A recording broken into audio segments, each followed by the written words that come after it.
So, good morning, everybody.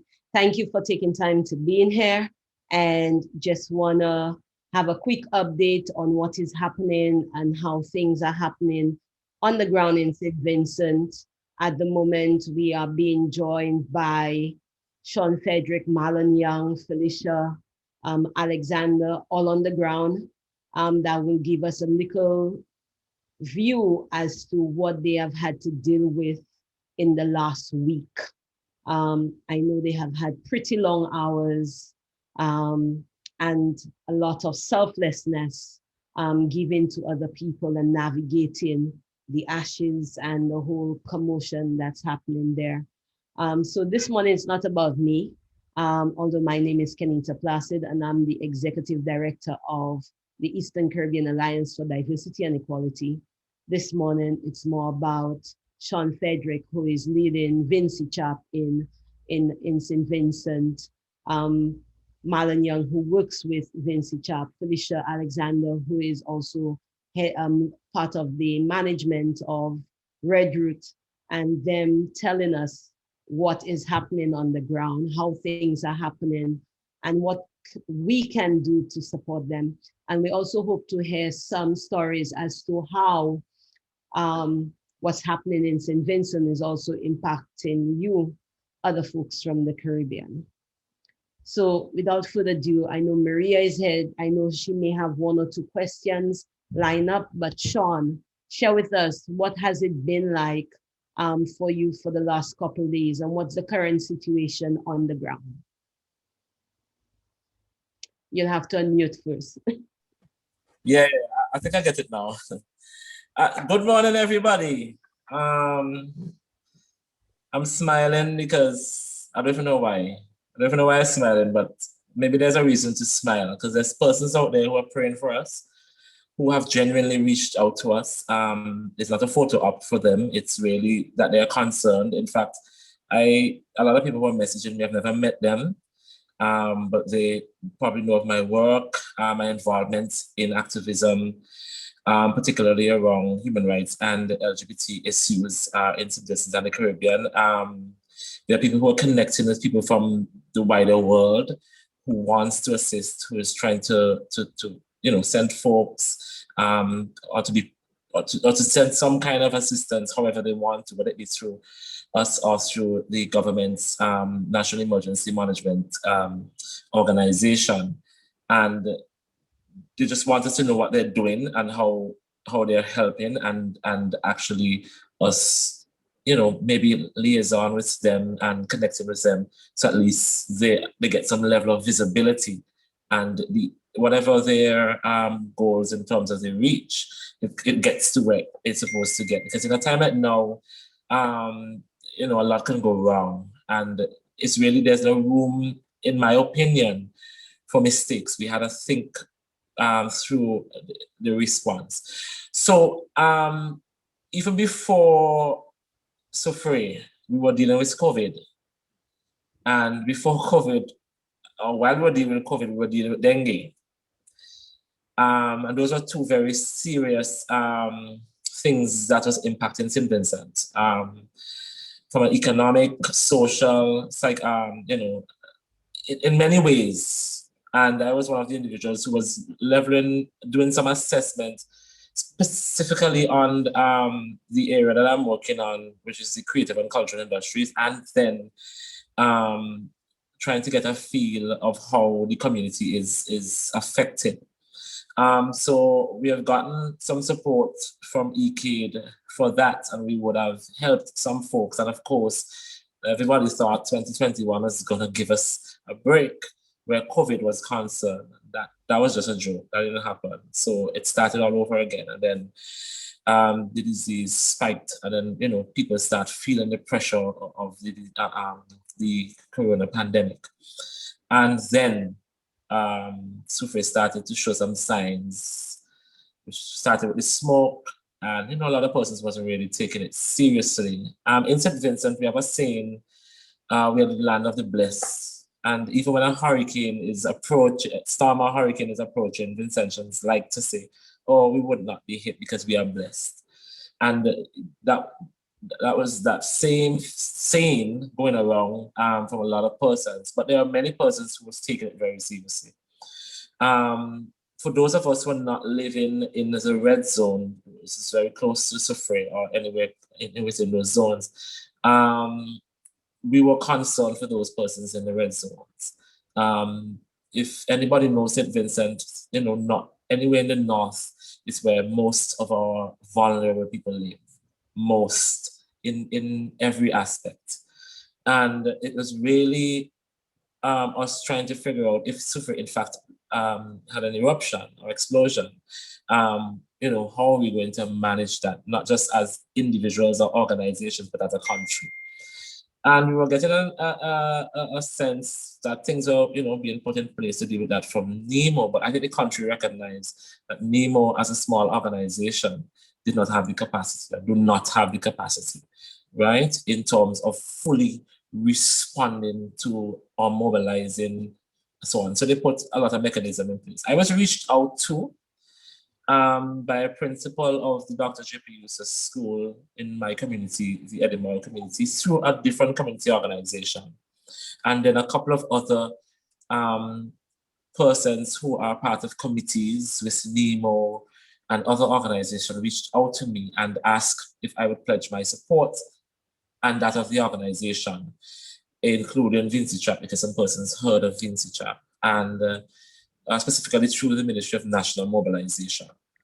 And I said yes. I said off the bat, yes, put me down, put my name down. I gave them names of other individuals that they can contact in the event something happens. And then the Soufriere erupted, and it was madness. People were running all over the place. That said afternoon, a lot of persons were heading in the direction of the red zone, which was a little shocking because most people from that part were in town making preparation for different things from that zone. And when the order was given for the evacuation, most persons was heading in that direction or heading in zones closer to the red zone, which created a serious traffic issue. And my organization, I reached out to Stanley Johnson, Marlon Young, and others to call everybody you can get in contact with and let us, get people out, see how we can get people, encourage them to get out, because we didn't have any means of going there physically to assist people. And it really, opened our eyes to how sometimes you can't prepare. You can try as best to put plans in place and so on, but you can never prepare for this type of madness, where all that can go wrong just went wrong. Then you had to, when me personally had to call home to get my niece and uncle, ask if they're safe, first of all, then get them to full water. I did not go to the supermarket to buy anything because the supermarket was crazy. So I literally had nothing. Where that is concerned. But if anybody know me, I wasn't really thinking about me either. I know obviously I would have been okay to some extent. So I didn't really pay much attention to that. And then the phones start going crazy. And that was us trying to figure out exactly how we do it, because I don't have disaster management skills. I may have went to some workshops, have some little idea of how to organize and so on. So those things started to fall into place. And it was really, there was a space in the head for clear thinking at that point. It was just like so much, it was very overwhelming, I must say. It was shocking, it was depressing. It was like a lot of things was just going on in my body. This is for me speaking. And I just, at some point, I had to remind myself, Shani, had to relax. Then my sister called and she said, your blood pressure, you gotta relax, and you're gonna try feel to save the world. But and then I said, Shani, need to think about you. And then yourself and others in the region start texting and start giving me, putting me in that mindset that calm down, one step at a time, Sean, relax, and start seeing how you can whatever little you can do to put things in place. And Marlon can attest, he was one of the first, or within the first set of persons I called. And of course, Marlon has some experience, and Marlon was out already as well, doing his part. So that was just initially when Soufriere erupted. So I'm not sure if later in our conversation you want me to go into the other things, or you want me to fill you through now, as into the other aspects of my experience. All right, right about now, we'll turn it over to Felicia.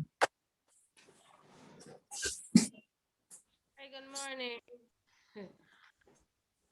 Thank you for having us here. Well, Sean basically said most of what I Can could you have. project just a little more? We barely hear you. Oh, I think I have to remove my mask. So basically said most of what I could have said in relation to the initial stage of the eruption. But in terms of the work that we are doing here, Red Root SVG, the day after the eruption, I called the members and I told them to come to the office. We need to empty our shelves and distribute stuff to the shelters. Normally, we would have given out food basket monthly through our grocery to education program, where we teach persons skills and give them a monthly food baskets. So we empty our shelves. We went to the shelters, distribute stuff, give them clothing and so on. We are now going to the supermarkets and trying to purchase stuff to give persons because we are running low on supplies. In relation to I'm trying to gather my thoughts together. I have so much thing on my mind right now. Persons have been reaching out to the NGO in relation to getting mattresses and water and so on. We don't have those stuff. The National Disaster Management, NEMO, is the one who normally gets all the donation from the local persons to distribute mattresses. But persons have been saying that they are not getting help. What we did is set up a platform on social media, Instagram and Facebook. Persons would register, tell us how many persons in their house, where they evacuated from, what are their needs, their numbers and email address. So we have person in the office who would call them, have a conversation with them, find out what size Pampers. We went around in villages. We would take persons from the leeward side one day and tomorrow on the windward side. We would distribute individual food baskets to person for like what they request, things that they really need. Now it has the numbers have increased in persons who are asking for assistance. So we are now asking them to come to the office because I'm the only person in my NGO that has a vehicle and have been driving around. So it's been a lot of pressure on us, and we have been trying to keep ourselves sane and healthy while we are trying to help the persons in need. So I could like turn my camera and show you guys around here. These are some of the stuff that persons distributed to us. We have given out a lot so far. So are you guys seeing? Yes, we can. So we are running low on food supplies now. We try to bag them out so everybody could get a share. And this is La Flor. She's the treasurer. She is also signed in. And these are the packages that we are distributing. We have them named. After we contact them, we take all them information and give them individual bags. So if I think that's all I can say for now. Felicia, I have a quick question. How central is your office? Like, where is your office located? Our office is right in Kingston. It is very easy to find and easily accessible. It is very easy to find. We also have storage space. I can turn around for you guys to really see. This is where our office is. That's the road. It is very easy to find. Okay. Thank you so very much. And I know there are people with questions and queries, but we'll definitely come back to that. Marlon, tell us from your side where you have been working out of and giving the support. And I know you and Sean would have accumulated a list of names with some other folks working in other shelters. So tell us which shelter you have been at and also give us a sense of how many LGBT persons do we have reaching out to you guys right now? Because I know the last number Sean gave me was about 50. And how critical has that gotten? Good morning to everyone. Well, can you tell what I can say to you? That number has gone up. I think everybody is reaching out to us at this moment, whether they are LGBT, whether they are associating with the LGBT community. Everybody just need help. And I've been working with shelters, so I'm going to give that report from the shelter because I think Felicia gave a very detailed report from the NGO side, even though I'm connected with NGOs as well, and Sean gave from the ground. But let me start from the point when we began our work from the time the evacuation order was given. We began working, trying to get people out of the red zone. That was a very difficult task. I had persons who were in shelters, having placed them in shelters, having placed persons in private home to get them out. And there was a young lady that called me.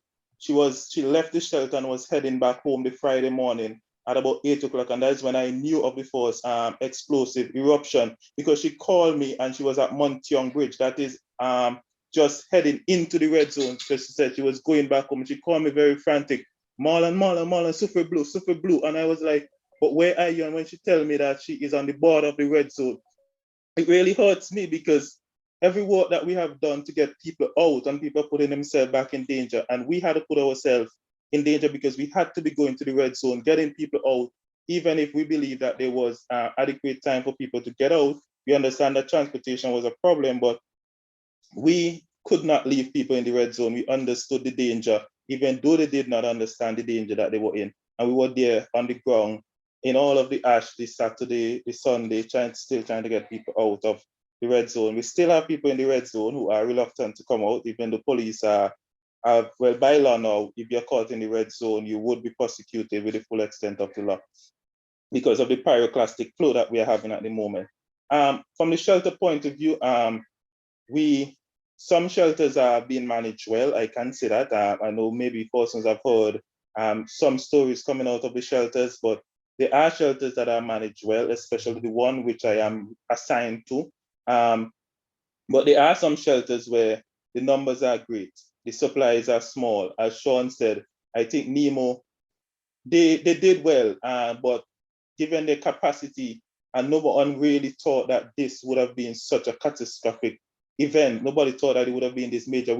I myself didn't think that we would have over 30 explosive eruption in the past 5 days. I really thought it would have been just one explosive eruption, and after that we would be doing the cleaning up or the displacement, getting persons back to some normalcy.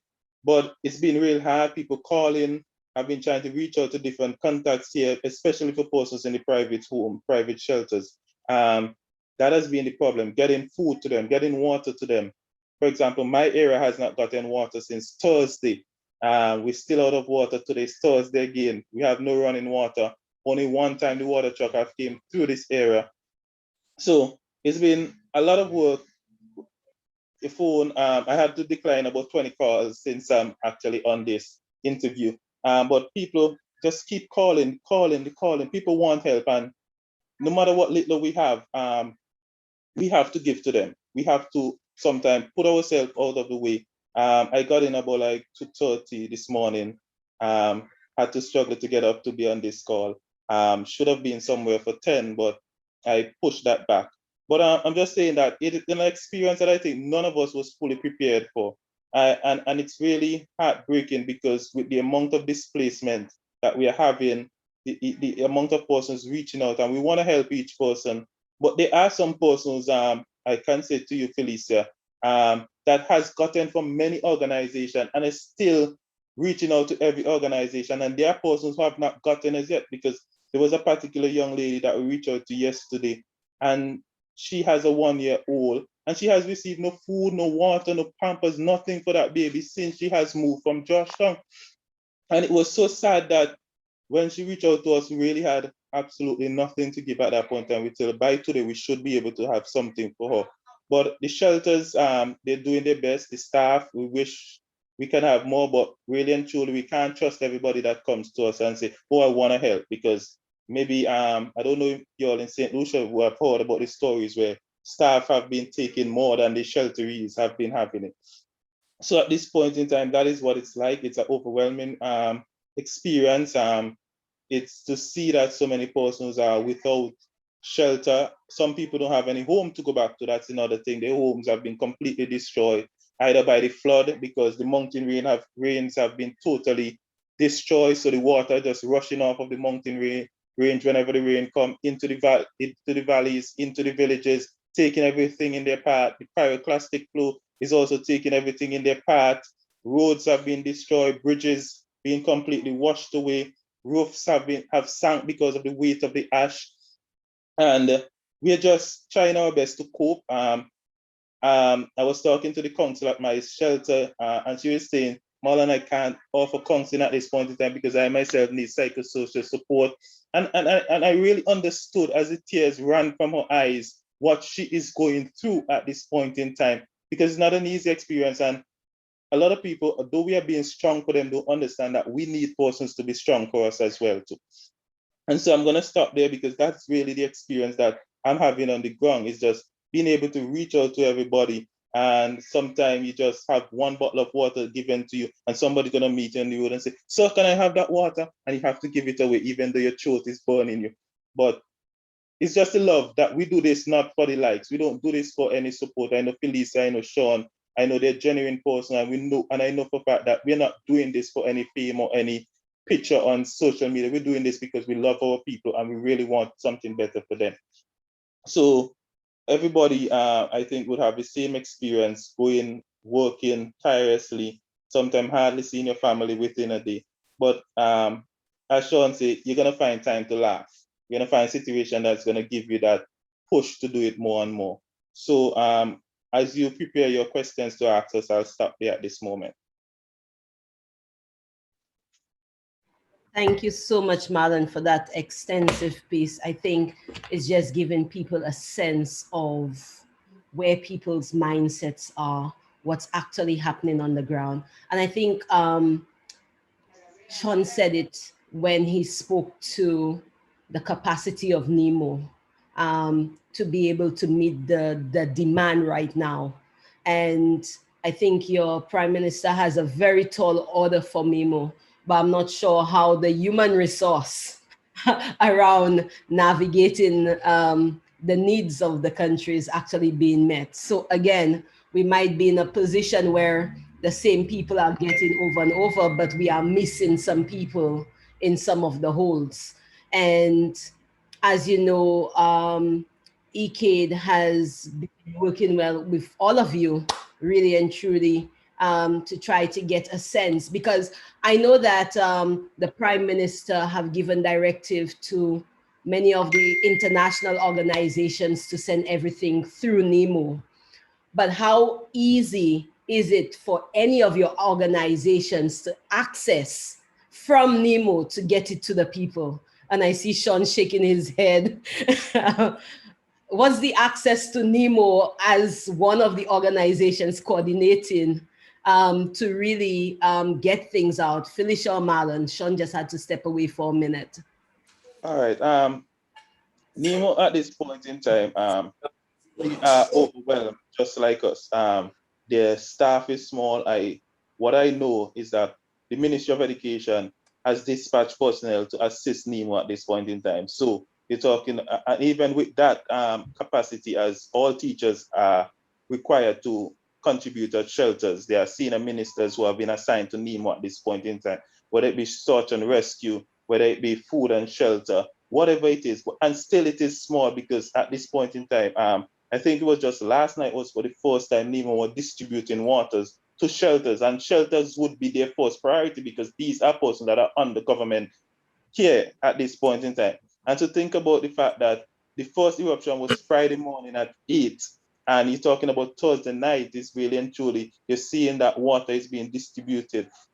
For all of these things to come, and that is why I think the Prime Minister said, pack them in individual packages when you're sending them, because that makes it easier for NEMO at this point in time too, rather than have to spend time to package them out again, to have it distributed. And that's the problem that most persons crying out to. When would the help reach when it has to go through NEMO? We understand why he would say that, because they don't want the port to be all crowded with persons coming to collect, whether a small package or what. So I really can't say to you that going through NEMO is an efficient way, but I understand from the political decision why it would be made that way. Okay. Let me add something to that. Well, I'm also working with the government, and I have been assigned to work with the shelters and NEMO. I went to work with them one day.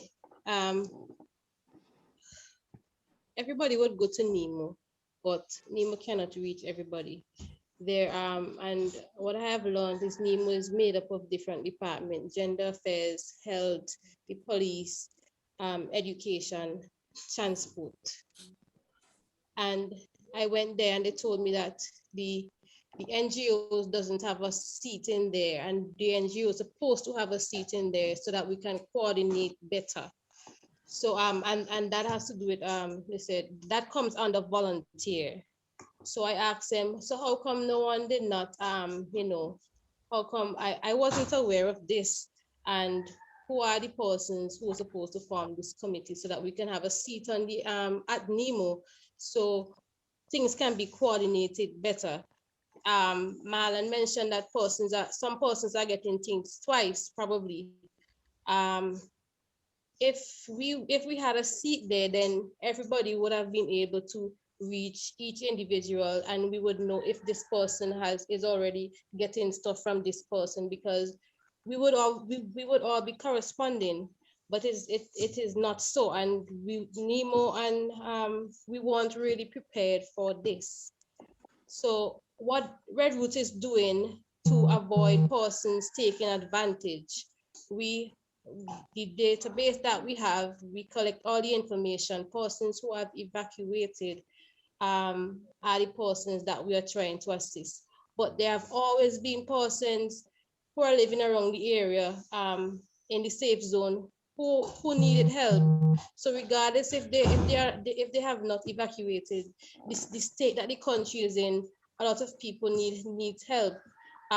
If we can't really know if somebody has gotten something from somewhere else, but we just have to use our discretion and trust and try to assist. There will always be persons who would try to beat the system and take advantage, but that can't deter us from working. I would really what we really need here at Red Root is more manpower. We already have a system going, but we need manpower. I don't know if Marlon would know how I can get some persons. I know he mentioned that we're trying to keep people out because persons want to come and take advantage of what they can get from NGOs and persons who are distributing stuff. So we have to be careful with who we let in also.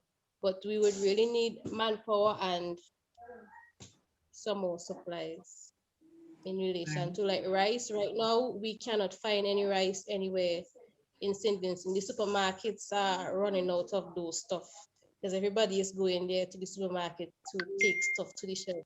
So I don't know. Oh, okay. Sean, you want to chime in? Yeah, it's about Nemo. But before I address Nemo, Felicia, I am coordinating some volunteers. I have in my chat 49 persons, and I would see if there are persons who might have an interest in coming to assist you. We have never worked together a lot. We didn't work together a lot, and I think it's time maybe we do.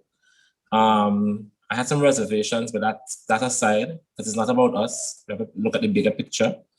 And we should coordinate a little bit more, because what Marlon described can happen, because there are a lot of greedy people, selfish people, and they would try to rape the system, use this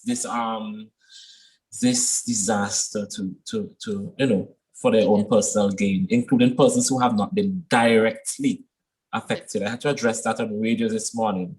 A lady calling talking about somebody refusing her water because she's from a particular area. She wasn't even affected, but she making noise for water, and there are hundreds, thousands of people who have not received water.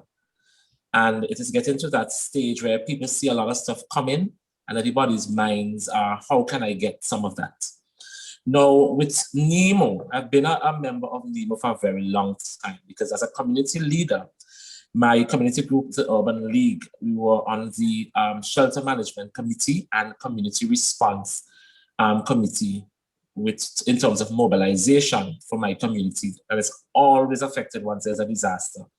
And so my name is in the system. They did a refresh of that list, and it eventually came out. When the principal called, she sent back my name as assistant to the shelter manager, assistant to the shelter, because it's a school, not to the shelter manager. I called the shelter manager the night Soufriere erupted, and asked her if anything were in place. Should I come to the school? Yada yada. She said to me, no one was at the school at the time. No one was evacuated there. I said, okay. She said she's going to stay there. And I told her I'll pass sometime during the course of the night when I'm finished. You know what I was doing. And then I did, but then nobody was at the shelter at the time. The morning when I went back there, she was receiving calls about receiving. The capacity for us is 21 families of 7, because it's a very big school. And she had a plan in place with social distance, not to put people in crowded spaces, because we don't have a lot of hall spaces like other schools do, open hall spaces. So the classrooms that she wanted to put families, and then we did a plan where we'll put the elderly and or disabled, because there's ramps and there's things in place, because they were built recently by the Taiwanese, which were very effective. They have water supplies, tanks on the ground, they have tanks on the school. So we knew, like Marlon said, at that center, we would have been somewhat prepared. I put out a call for persons to do like I was doing, volunteer. Over 100 and something people responded to that. I was able to collect almost 60 names, and I am down to 49, mainly because the other persons, they are attached to either ECADE, that's a uniform organization, or Girl Guides, or they are personally attached to an organization or school. So they didn't want to remain in the chat, and they would have been making their contributions and messaging me personally. So that communication between myself and Marlon is to get an update every day how things going. Now, as we speak, like Marlon said, I'm receiving a lot of texts, I'm receiving names and data and stuff. But the unfortunate thing is, yesterday I went to Nemo, and Felicia can tell you I've been at Nemo, we've seen each other there, and I was not let in. The gate was locked, and I was asked to remain outside. And there were persons there, familiar faces and others, who recognized me and said, why are they not letting you, of all persons, through the gates? I said, I don't know, and I'm not going to pull any ranks. I am just here to help, and I would like to cooperate and not create any conflict. And it wasn't because of that, because Nemo had put a system in place where persons have to speak to the security, then filter that information to the front desk, then filter that information to whomever is in charge of whichever area, and then a word will come back. And that bottleneck of a structure, of a red tape, is the most ridiculous thing I have ever witnessed. Tears came down my eyes. Other persons were coming there desperately in need of water, reporting that they were hosting families in shelters and they needed assistance. Persons did not see or hear from NEMO since the disaster. They would have given NEMO their information. I have personally talked to NEMO almost 100 data forms that I've collected from my volunteers with information about these persons' health issues, about these persons being displaced. I literally had nothing. That's one of the keys. Some of them left their phone behind, left their shops open, left their houses open. They got word from people who stayed in the red zone, either their house is broken into or it looks like it's, you know, things like that. And it's very depressing. Bomani, could you open the door for me, please? Depressing to hear those things. I have hundreds of names in my phone, hundreds. And we have shared all of these information with NEMO. And to know that NEMO seems as if they don't want to connect with volunteers or to have help, to get help. Just open the door. She needs to come in to clean. I don't even know why she come in to clean. There's no staff here. Yeah. Right? Excuse me, why are you cleaning? There's nobody coming to work. Okay, go and get the water inside there. The pipe is on. Okay, right. So that is creating a huge problem. The Ministry of National Mobilization recognized us. So they had somebody act as a liaison, their communications officer, and then would filter the information to him. The permanent secretary in that ministry gave me personally and our volunteers 1 case of water each to try to assist the people we were going to get the information from. And so my task was really to go back to some of these homes because there is a report that more than 20,000 people were evacuated from the red zone, but NEMO currently only have within their data system about 8,000 or 9,000. So you imagine what's going on there, but they cannot find 11,000 people. So if they remove this red tape and this issue of procedure and sticking to the books and crossing the T's and dotting the I's and welcome the support of civil society organizations and individuals and a voluntarism of people coming together, I think things will work better. They're trying their best, as Marlon said, and I appreciate that. And one of the turn off for me is the statement, the thing that went out to say people should, if they're receiving relief through NEMO. I understand the part about the GoFundMe and whatever. I don't want to set up none of those crap. And a lot of persons are going to use that to rob people. But the issue of the supplies and so on, I don't know if they would do it, and I hope they don't because it would create a problem. Take people's stuff and say that they'll distribute it. I don't think that's going to be the case. I think it's just trying to find out who are getting what and where it's going to be distributed so that they have an idea.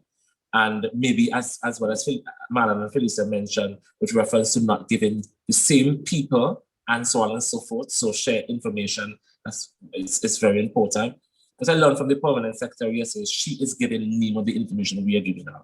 So that the Ministry of Mobilization don't find itself in a situation where they are responding to people and NEMO is responding to people.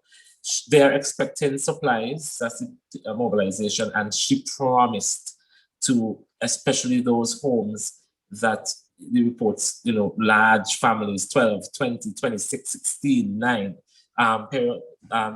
newborn kids are in this disabled and people are not reaching them, you understand? And we're encouraging persons to, they're saying people need to come and register or call. They don't have a switchboard system. They have one telephone line. They stay on the telephone line to collect information about evacuees. And you know how one person can be processed for 30 minutes or 15 minutes. So I don't see how they could, operate those phone calls. It is madness. And it is really my disgust. It's my disgust at them for not accepting. The person in charge of NEMO know me personally. I went there, I asked for some things, receptacles for a few of the family, and the gentleman who was willing to assist me, take me to her. Well, he had to take me to her, and she had to see my face and recognize me first, which was shocking. And I asked, Miss Fobbs, why you needed to see me? And then it's like everything literally had to go from bottom up, and then she had to see and then verify. And I said, okay, give Sean 4 of those, give him 5 cases of water, and so on and so forth. I've taken stuff out of my house, and it's really just when I go have the clothes, I didn't have stuff to store water because I took all my stuff I had home and gave them to families that literally did not have. They were being hosted by people. They didn't have chance to full water, so we had to take small jugs and buckets and stuff to them. No, I don't have anything to that. What I'm also seeing is a lot of persons' mental health is being affected gravely. I have people standing in front of me and crying. They're leaning on my shoulder, and I really need a shoulder to lean on. And it's really heart-wrenching to have to be there for those people. And, you know, people are calling you hero and praying and thanking you and these type of things, which is really encouraging. But it goes to show how important our work is. You understand? I had to call my sister. She's she's the one who helps me through stuff when I'm going through things. I had to call her. The night electricity went and Soufriere started, you could hear the pounding in Kingston, and she's the one I had to cry to in order to do this. Me, it's a me. You understand? As Marlon was talking, you know, it was really emotional to watch. I am happy for the calls and the pledges. It's needed urgently as we speak, but it's difficult. I came to town 5 a.m. because my sister wanted to send me some money. I told her not to send me any money. She insists. 5 a.m. and there were more than 150 persons at both Western Union and MoneyGram. The lines are ridiculously long, and I am not going to stand up in those lines to wait for any support. I received a call yesterday from Robin White, I think it is, Dr. Robin White, and it's about a menstrual project that was amazing. That was on my mind. Every time I think about what could we assist with, yes, water is top of the list and food, but that was a key thing because I had to go and personally buy stuff for a young lady. What's the stuff you had to go and buy? Because it sounded like you couldn't say the name. Tampad, please. I had to go and buy Tampad. I don't have any shame when that is concerned. I have a lot of pride in helping. I've been in situations where sat next to people and in forums where their period flowed on them accidentally, and I had to give them my jacket. I had to usher them out the room. Even here at work, it's nothing to be ashamed of. I am thinking that I need to try to mobilize some performers, poets, singers, and so on. So we could probably go and cheer those people up. I went to the Logos ship recently. At the other night, they were giving away water before they leave. They gave 20,000 gallons of water. And they were there having a small karaoke. And while collecting the water, I said, wow, they're not just giving you water. They're trying to make sure that your mental health and keep you a little bit cheered up. I don't know if that will have any impact on people, but I've seen the smiles on people's face when you take stuff to them, especially the children. I've called a lot of my friends who are teachers, early childhood teachers, and encouraged them to go. In fact, some of the volunteers are teachers themselves, and they would have gone to schools and read to children, sit down with them for a while. They're on their tablet, they're going through storybooks. I have tons of storybooks that I've taken to different shelters and so on. So those level of support are reaching people in a very small but important way. Sean, I have a quick question for you, and that's for you, Felicia or Marlon.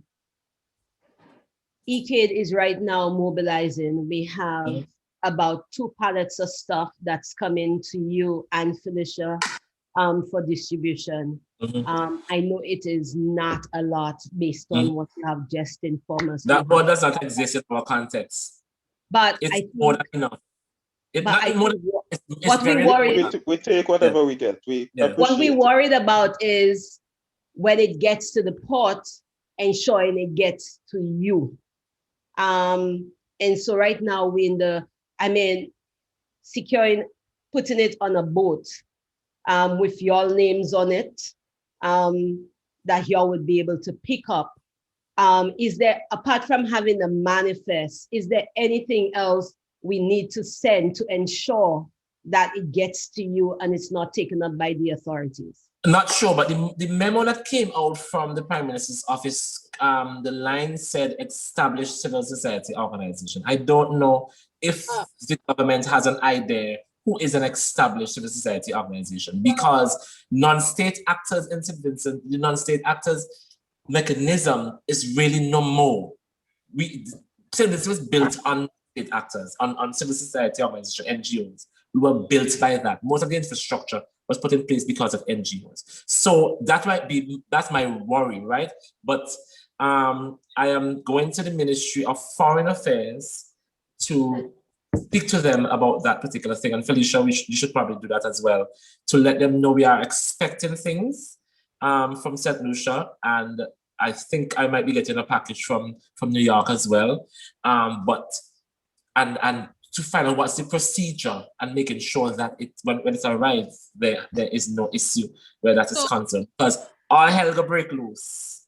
Once they send the package in the organization's name, we would be able to get it free of cost.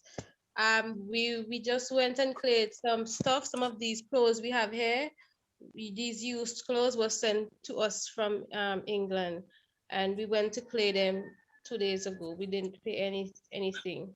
Okay. Yeah, so I was just about to speak to that, what Felicia spoke about.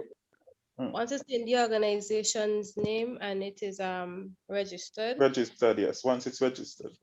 Yeah, we are registered. Yeah, both of you are registered, so that's not a problem. Additional to that, though, is Benfila on this call? Pardon? Is Mr. Tanis, is he here? Mr. Tanis is on this call? No, Tanis is but not. It is my hope as well, because I encountered something at a shelter, and they reported me. There were some young ladies there from the hospital, the district clinic, and anybody comes to the shelter manager will introduce them to me. Because almost everything that is needed for the shelter manager would ask me to coordinate. Now, I asked the young ladies, I thanked them for coming, and I asked them, where were they from and what they were doing. They said that they were there trying to get information on persons in the shelters who require medications. I said to them, we really appreciate that. They wanted us to let the people come to them at the front of the school. I said to the young lady, some of these people are in a wheelchair. We have someone who's blind. We have a young lady, she can't walk 5 steps without resting for about 5 minutes. She has a serious issue with her foot. So we would appreciate it if they can go. We'll sanitize, do a temperature check, and they go. They were a little bit apprehensive, but they went. When they came back, it seems as if they were annoyed. So I said to them, I know of several shelters, meaning persons in private homes, that I would really wish they will collect that information as well. She said that they were not doing private shelters, those other shelters outside of the ones at schools and so on. I said it's rather unfortunate. Is this a directive from your supervisor or it's something from government? Because we're talking about people who had to run from their homes and the time to pick out your medication and so let me work with Advil as opposed to my pressure tablet. They just run, they have nothing. What system are you going to put in place to deal with that? She reiterated her stance and I said, okay, give me a supervisor name. No, she said, you would have to pick that up with my supervisor. I said, oh, you've been very formal. And she had a lot of attitude. While we were speaking, 3 of the persons who are registered at the shelter, who I know from the homes very close, as in 2 minutes walk from the school, came and I said, oh, here are these persons. These are persons I'm telling you about. Why don't you just talk to them? They're here, they're registered with the shelter. Take the information. She said, no. I said, but where is the love and heart in your work? I find it very disrespectful. And one of the girls who were there started to raise her voice. Are you crazy? So they're trying to say we not people, we don't even know where the closest standpipe is, we don't even know the area, we evacuated here, we don't have a clue thing, we just know that the school is here. And the gentleman comes to our home and the girl was really annoyed. They walked off. When I got to the shelter yesterday, the principal said that the Ministry of Education called and said that there was a conflict and I had an altercation with persons from the hospital and whatever. The shelter manager corrected her and said, Sean was very very calm. He did not shout, he did not scream, he didn't cuss, which I wish I should. And so I asked her, so the negative is being reported, but not the positive part about we should help persons and so on and so forth. So that the reason for asking for Tanis is because there are persons who live with HIV, and there are other persons who we know who have issues, chronic issues, and may need medication, and to see if he from the Ministry of Health can help us to coordinate to get persons their medication. In fact, persons may have been out and they may require a refill and so on for the next 3 months. That needs to be coordinated so that we don't have persons getting sick. Can I say something? Yes, sure. I have received Miss Kathleen Seals from St. Lucia contacted me in relation to an organization in it's Americas. So we I liaise with the PS, the Permanent Secretary of the Prime Minister's Office, to collaborate with Red Root and that organization to get some stuff in. So on the list, I added persons who are living with HIV might want their medication, person who has asthma, high blood pressure, and diabetes. So we sent a elaborate list of stuff, hoping that they would get them in soon. So you can liaise with us to get, to see how we can get these stuff out to the persons who really need them. I think Sean is already also in contact, because one of the things which was very important was looking at Americas have really come in several of the islands on much needed medication. Now, when we did ask for a list from your ministry, your PS, they sent a very elaborate list with food stuff. But this organization provide medical stuff. And I think Sean and Felicia, this is why Catherine gave some guidance in terms of what are the things you should be asking for from these organizations. So you are getting at ventilators and all of those different things, any medications that are needed, whether it be for respiratory, whether it be for HIV, all of those things. The second thing I did yesterday was, Felicia, apart from you putting Catherine in touch with the PS in the Prime Minister's office, I had a conversation with your chief medical officer who was out in the field, because I think in terms of medical, that person on the ground is gonna have a little more info in terms of what the urgent needs are. But I think while she knows the urgent needs from the means of the hospitals and the main medical centers, you, the civil society persons, actually would know from what the patients, the clients you are dealing with, what their needs are. And you may be able to increase those numbers from what she's saying to what y'all. So I think a combination is really needed. And, as people tune in, this is also being fed live on Facebook, so people can share this and others can listen to it. I think we need to come down to, and I know we have been on here for about an hour now, maybe an hour and a half, I'm not sure. I would say top priority of the list that you need. ECADE has a fundraiser that's we just started. It probably have raised about $300 so far. We are sending it as wide as we can. If people want to get money to y'all and they don't have, and you don't want to do the separate things, what I'm saying is let them donate to this fundraiser. What we will then do is bank transfer to you so you can use cards to get monies and to move things a little more. But you also have to keep track of the things countries no longer have where money will not serve. And so maybe it's better to get a shipment out of Grenada or shipment out of St. Lucia, of those things, whilst we can, shipment out of the US.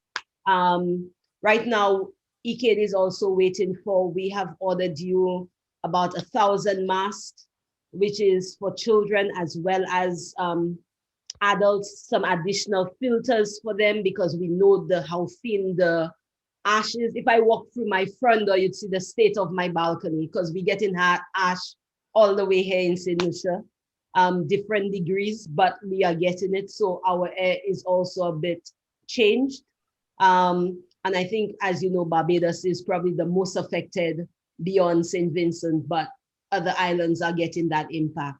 So please tell us top 5 things on each of your lists. And if somebody says it already, go to your other 5. Let us get a list of things that we want to. I want it. One of my top 5, I can't mention it. I think all this is probably the same thing. But Water. my mind is on 2 things. One, dealing with the now, and the other post La Soufriere, meaning when we're doing the cleanup part of it. Because I think I saw some chat put in the chat about assisting with building materials. That's where my mind is, but I think it's a little bit too early for that, but that's how I think. Definitely food and water. Definitely food and water. Between children and adults, clothes, more clothes, plenty. I mean, between boxers, panties, bras, men and baby clothes, especially, those things are definitely needed. You mentioned it, respirators, pumps, and so on and so forth. I think receptacles, things to store water, because I'm not sure how soon our system is going to be back in place. I know they've been leaving on the pipes a little bit longer, but even after that, for those persons in homes, and we don't know, because we are told it might go on for a year or so, when this thing will end.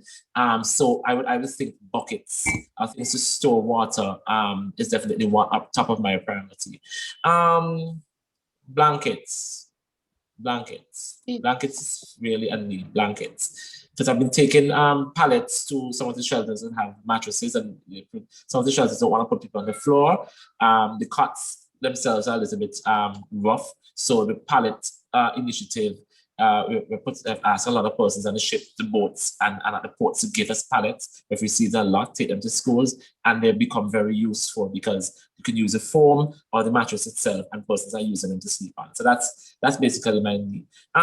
If someone in the region who has the capacity and wants to risk coming to St. Vincent, definitely some psychosocial help, in terms of someone who has an experience in dealing with persons in disaster, who have been impacted by disaster, from a psychosocial point of view. That definitely is needed, and encourage persons in the wider world to reach out to NEMO, with reference him, to provide some technical support, because I think that is needed.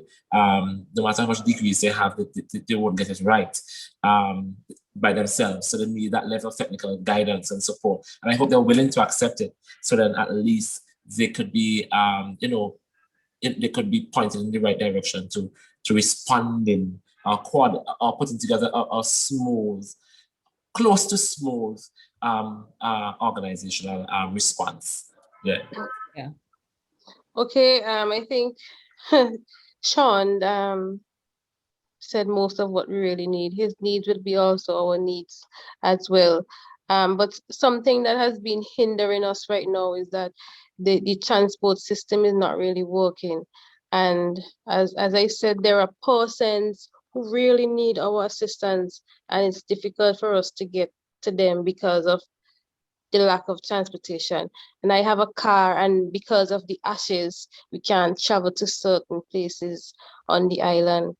And so I don't know how we're going to deal with this transportation issue, but we definitely need to sort out something in relation to transportation and getting this stuff out to persons who really need it, because the persons who are able to come to the office, they are the same persons who are going down to Nemo and to other places to get assistance, and the persons who really need the help can't move, can't come to us because of the distance they're at, and they can't get transportations.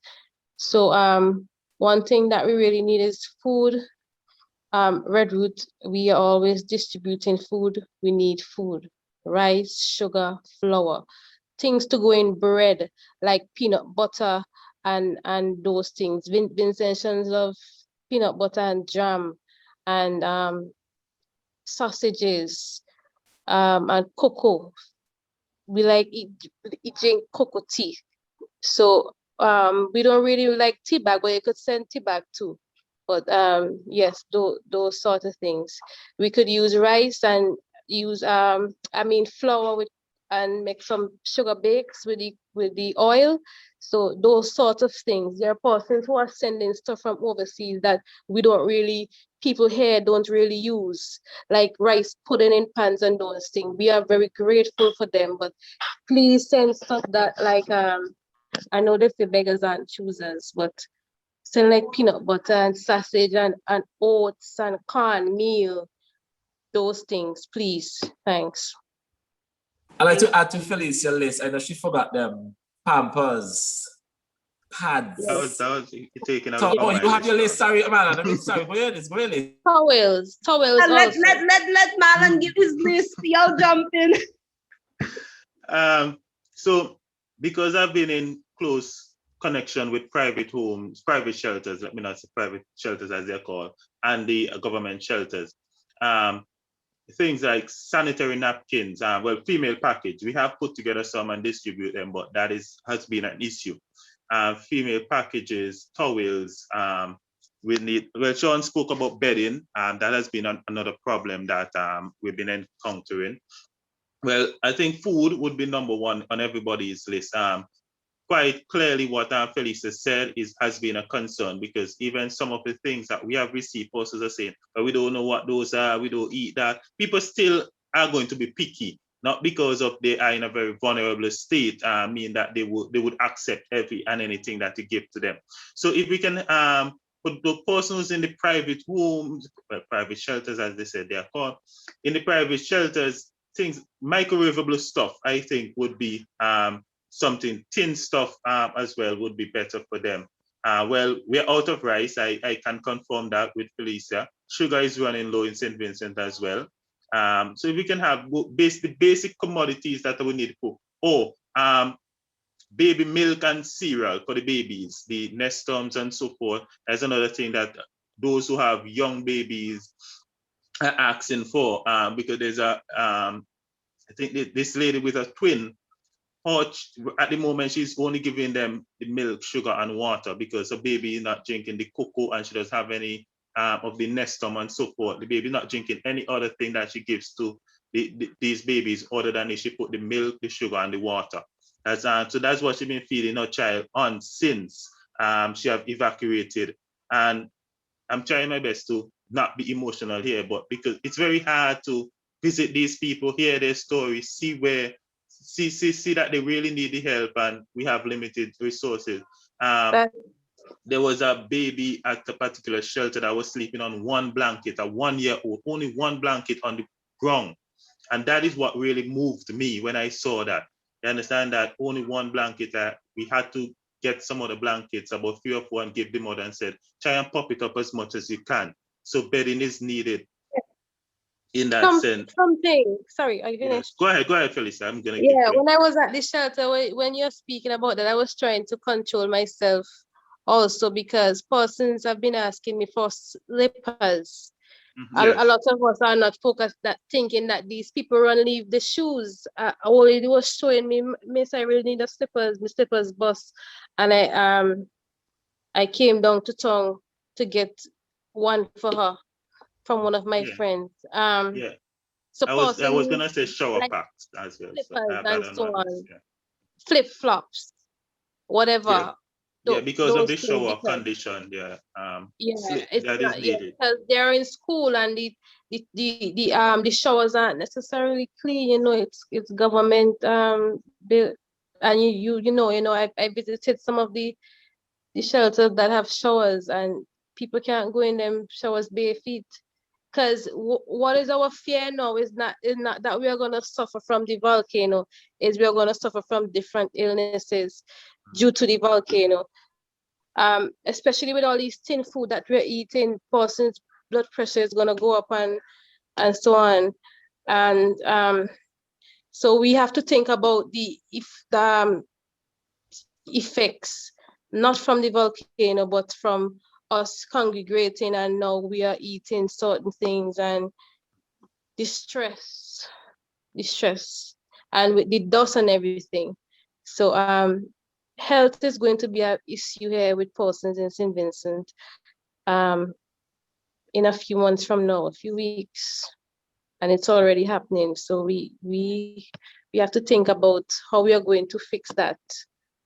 So quick question, Marlon, do you also drive, or is it just Felicia and Sean that drives? No, I drive. Currently have, okay, let me change the question. Currently have a vehicle or access to a vehicle?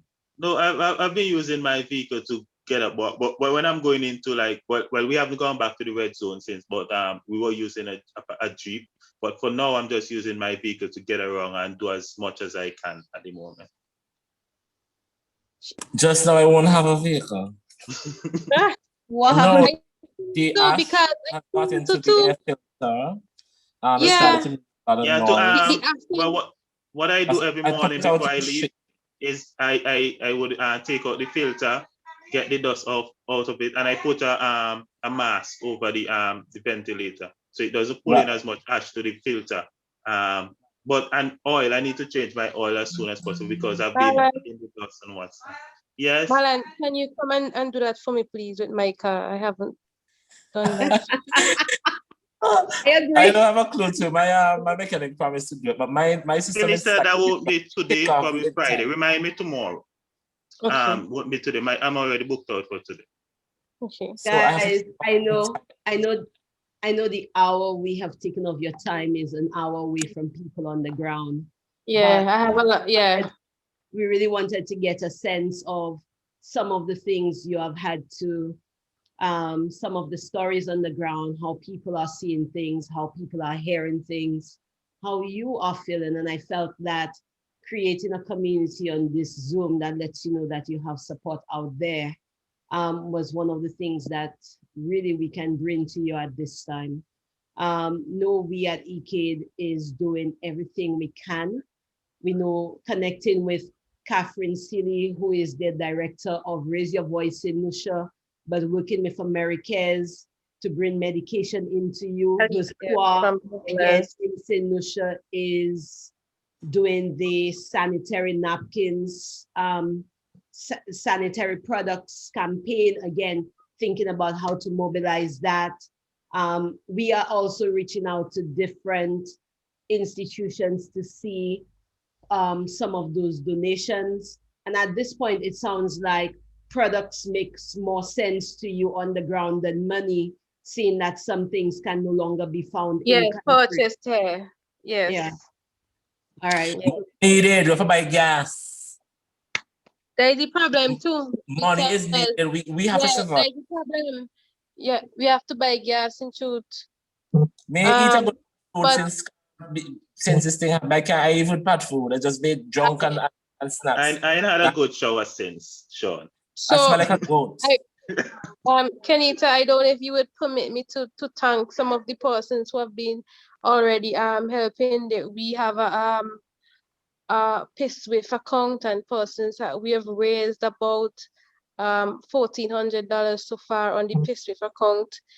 And thanks to Alicia from Equality Bahamas, you are familiar with her. She has been helping us, you know, trying to see how she can get some stuff in. We haven't received them yet, but she's trying to help, and Frida Young Feminist Fund. So we have also gotten some support from persons in England. Just want to thank everybody who come together and help us in this time, because we are one people. We really appreciate it. Well, I can't thank them yet because I received nothing. But I'll thank them when I get it. Until it reaches, if it didn't reach, you ain't getting no thanks. But because I've gotten a lot of pledges, I really appreciate that. But Kenita, thanks for coordinating and ECADE, Randall and everyone else. I've received calls from Nadara and others.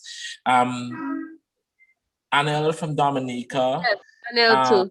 Anel just reached out to me. The other organization there with Miridom? Yes, Miridom reached out to me. There's some folks from different parts, different organizations, the Eastern Caribbean, the OECS, American States Organization, they're already on the ground. They want us to give them an indication as to if they can assist with coordinating their support to NEMO and filter some of it to us, because they're already on the ground. There are other persons asking how they can lend technical support, and they're making promises to come in and to be on the ground as well and going to liaise with us. So to those organizations who have made promises, I am not going to go to Western Union and MoneyGram to stand up. Go through ECADE, do what you have to do and make that donation it count. And let us get this thing going, because I'm ashamed to go back to some of these people I've gone to several times, but they're appreciative. But it's really just a matter of, I need something to go with. I need more than just words at this time. And prayers. Well, if you don't have anybody, let me ask if anybody on the call. one last thing, would please. like to contribute anything or would like to make any pledges? Maria, just before the pledges go through, let Felicia and Marlon finish off, and then we'll go to the other aspect. One last thing, please, is that a problem that I have here we haven't been eating well, just bread and whatever at the office here. I don't know if Sean can hook us up with somebody who's catering for shelters, if they can, because we don't have a stove here. If we had a stove and a gas, we could like cook up a pot every day and feed the persons who's helping. Because I have a few persons here and it's just bread and something we eating every day, and we can't continue like this forever. So I don't know, Sean, if you could get a gas bottle and a head for we. We just got a one burner flat stove here. We don't have anything to hook it up on to cook something. Or if you can, if anybody could hook us up with somebody who's cooking daily to deliver at least one meal for us in the day while we are here working, because the restaurants aren't open. We can't purchase. It's just KFC, and we can't eat KFC. You know, it's expensive to buy KFC every day, and it's not that healthy. So I don't know who can help us in that area. On top of that, well, I know they should stop catering for the shelters soon. All shelters should start preparing their own meals from now on. I don't know how long the catering would go on for. But the problem with that, maybe the shelter nearest to you, if you can reach out to them, and whenever they whoever is catering for them could order some food for you. That is how so that when they take the numbers, they could put for you. But we have been receiving more. So, like for example, yesterday, what we ordered for lunch at the shelter, by the time lunch came, we had already taken in like about 8 or so other more parcels. So that has been a problem that I know shelters have been experiencing. Sometimes when you order, parcels came. Right. So what I can advise you to do, reach out to the nearest shelter to you and see if they can. But that's other than that, no, that's not feasible. That's not feasible. Okay. No. Well, but I know shelters are supposed to stop the catering soon.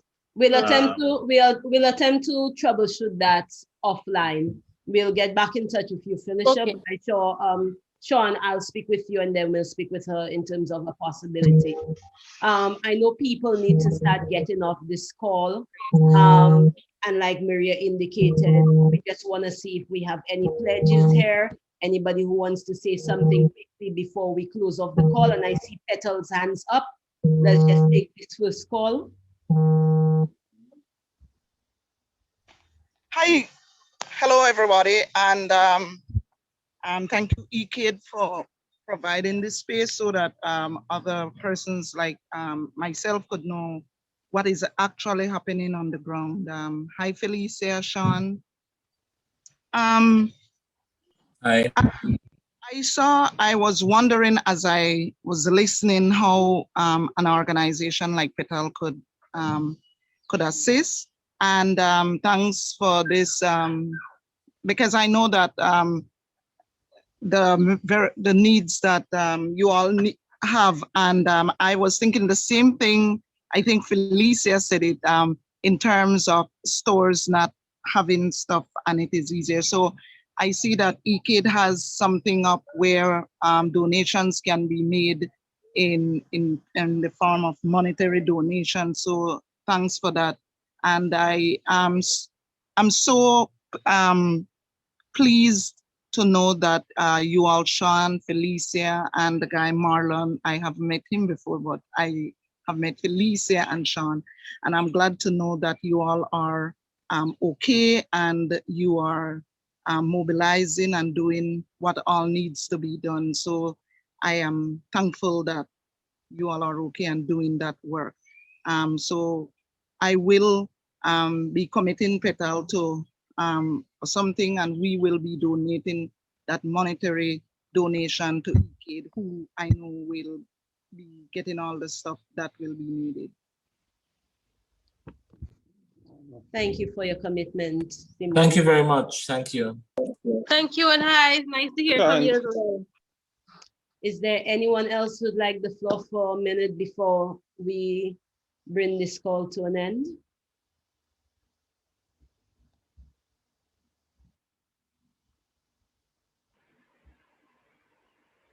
All right, I guess everybody else, one thing we ask is, the link is in the group, it's on Facebook. We ask you to all continue sharing those links with different people.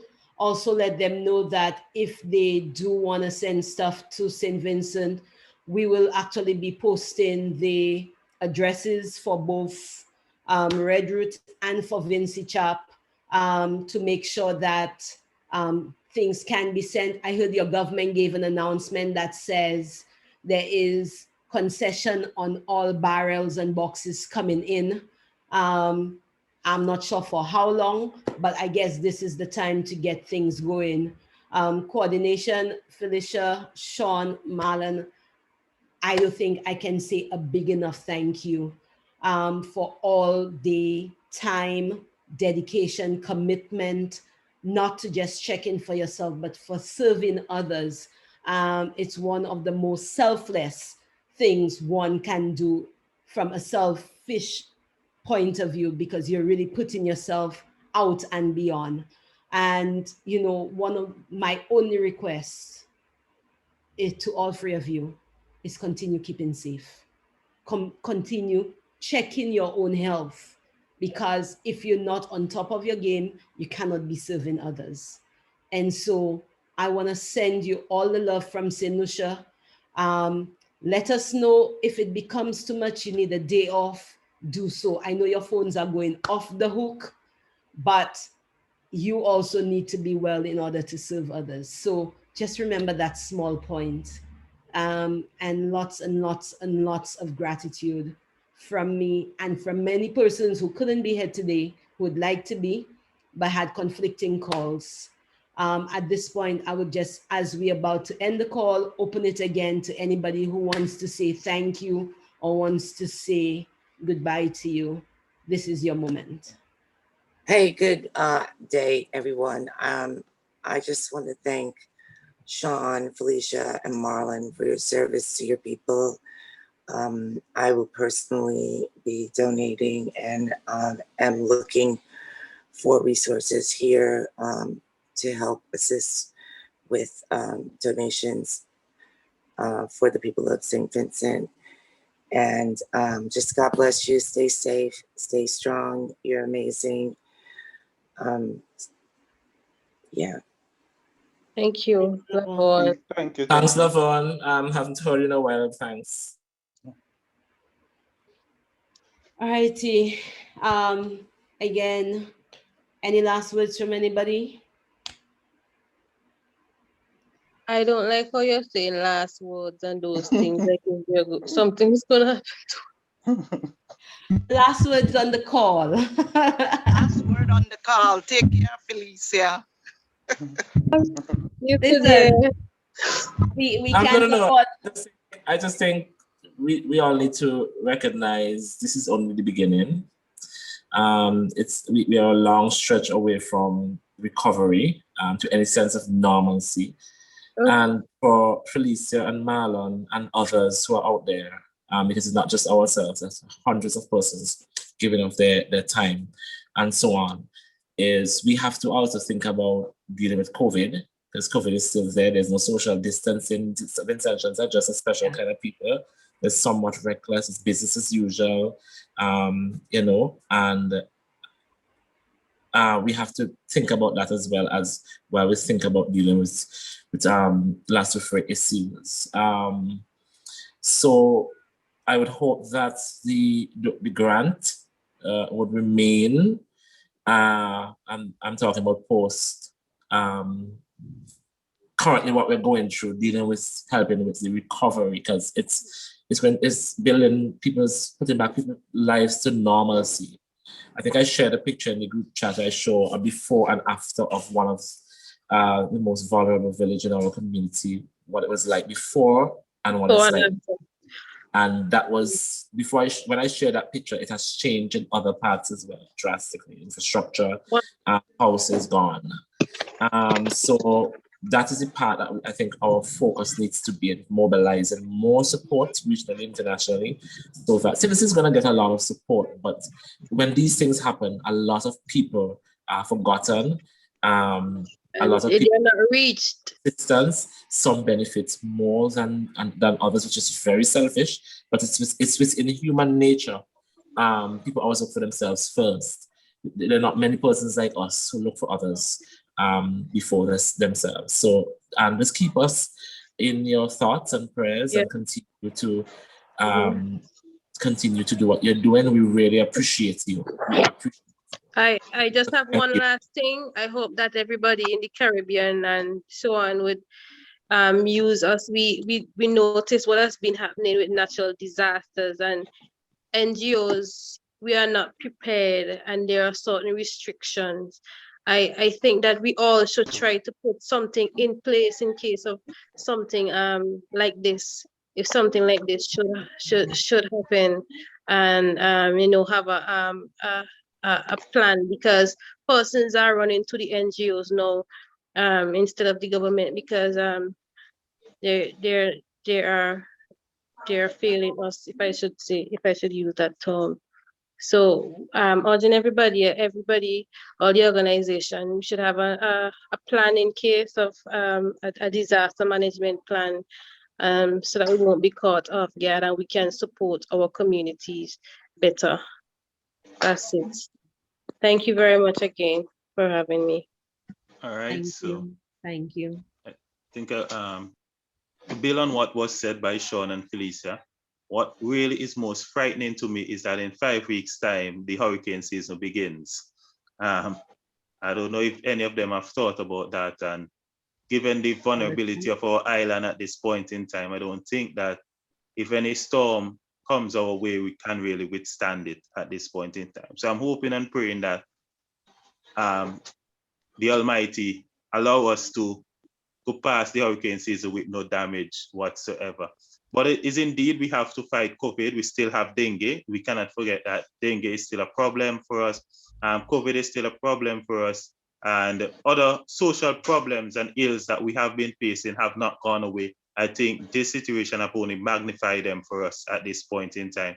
And we're really thankful for your support, your thoughts, your prayers, in whatever you have done, because as Kanita said, to be selfless, it takes a lot, especially in a situation like this. But we have made a pledge, we have made a commitment that we're gonna serve. And no matter how hard or difficult it becomes, we would take rest, but we would not stop, because as Vincent mentioned, we are resilient. We have Joseph Chatrier in our blood, and we are going to rebuild and become strong again. So we thank everyone for their support, and we really appreciate you checking in on us.